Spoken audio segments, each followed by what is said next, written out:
টাকা ছাড়া এক কদম পা ফেলে না। এখন দেবিদ্বারে এই ধরনের কার্যক্রম কোনোভাবে হইতে পারে না। কিন্তু হচ্ছে যেমন ওসির উনি আন্তরিক থাকলেও এখানে ওনার অফিসাররা বিভিন্ন ক্ষেত্রে আন্তরিক না। এখানে ওনার সেকেন্ড অফিসার হচ্ছে ফুললি করাপ্টেড। ওনার সেকেন্ড অফিসার, আপনার সেকেন্ড অফিসার ফুললি করাপ্টেড, টাকা ছাড়া কোনো, উনি হচ্ছেন পাচলা না। একজন আছে এসআই ভূষণ, টাকা ছাড়া এসআই ভূষণ নামে একজন আছে, টাকা ছাড়া কোনো ইয়া করে না, মানে একটা পা মুভ করে না। এখন ধরেন আপনি হচ্ছেন ধরতে যাবেন, ধরতে যাওয়ার আগে থানা থেকে ফোন দিয়ে দিল যে আমরা আসতেছি, তাইলে তো এখানে একটা পিলো পাসিং এবং চোর পুলিশ খেলা হয়।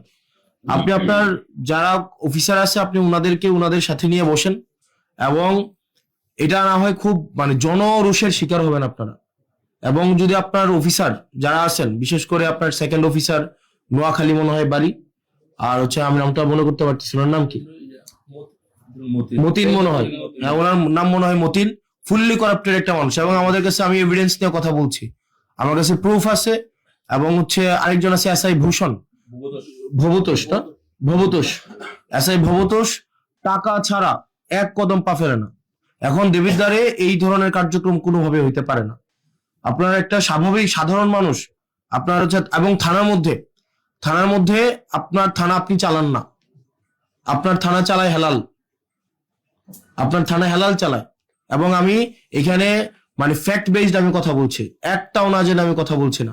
আপনার থানা চালায় হেলাল, হেলালের বাবা আগে আগে চাকরি করতো। এখন হেলাল কোনো মানে কোনো মানে ইয়া থেকে, আপনি আমাকে বলতে পারেন এই ধরনের কথা তো ধরেন আপনাদের লিগেল প্রসিজারে নাই, এটা নাই সেটা নাই, আপনাদের এই জায়গায় থানায় এগুলা জিনিসগুলো ঘটছে, প্রত্যেক দিন ঘটছে।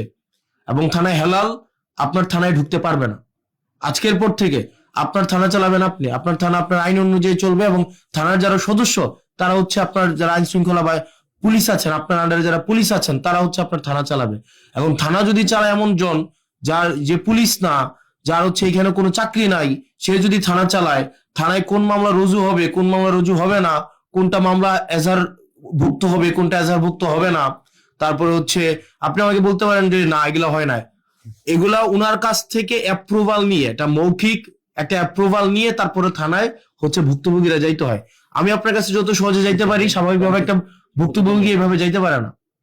আমি আপনার কাছে যে সহজে আসতে পারি, একটা স্বাভাবিক ভুক্তভোগী, একটা গ্রামের ভুক্তভোগী স্বাভাবিকভাবে পুলিশ সম্পর্কে ওনাদের একটা স্টিগমা আছে, একটা ভয় কাজ করে। এটা একদিনে স্বাভাবিকভাবে যে পুলিশ মানে তারা চাচ্ছে তাদের ইমেজ রিগেইন করতে, মানুষের ফ্রেন্ডলি হইতে, এটা চেষ্টা করছে এবং আমরা এটাকে এপ্রিসিয়েট করি। কিন্তু স্বাভাবিকভাবে একটা গ্রামের মানুষ যখন দেবিদ্বারে আসে, বরকামতা থেকে, ভানি থেকে, সুলতানপুর থেকে, এটা স্বাভাবিক। এটা গ্রামের মানুষ, আপনি যে কেসের যে জিনিসগুলো বলছেন এগুলা দেখবেন স্বাভাবিকভাবে অর্থনৈতিক ভাবে যারা একটু এটা লিমিটেড একটা পর্যায়ে জীবনযাপন করে, তাদের মধ্যে কলহগুলা বেশি হয়। আপনি দেখবেন যে অটো চালক, সিএনজি চালক, তারা যখন থানায় যায় দেখা যায় বেশিরভাগ ক্ষেত্রে তাদেরকে হয়রানি করে। এখন স্বাভাবিকভাবে পুলিশের কাছে যাওয়ার আগে কিন্তু এক ধরনের পুলিশ আছে যারা হচ্ছে অচাকরিজীবী পুলিশ।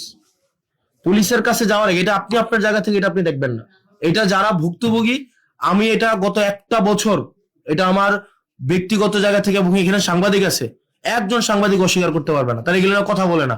আপনারা অস্বীকার করতে পারবেন এটা মানে এটা সত্য ঘটনা না, একজন সাংবাদিক অস্বীকার করতে পারবে না। এই যে হালাল এই দালাল চক্র চালাচ্ছে না থানায়, এখানে জাতীয়,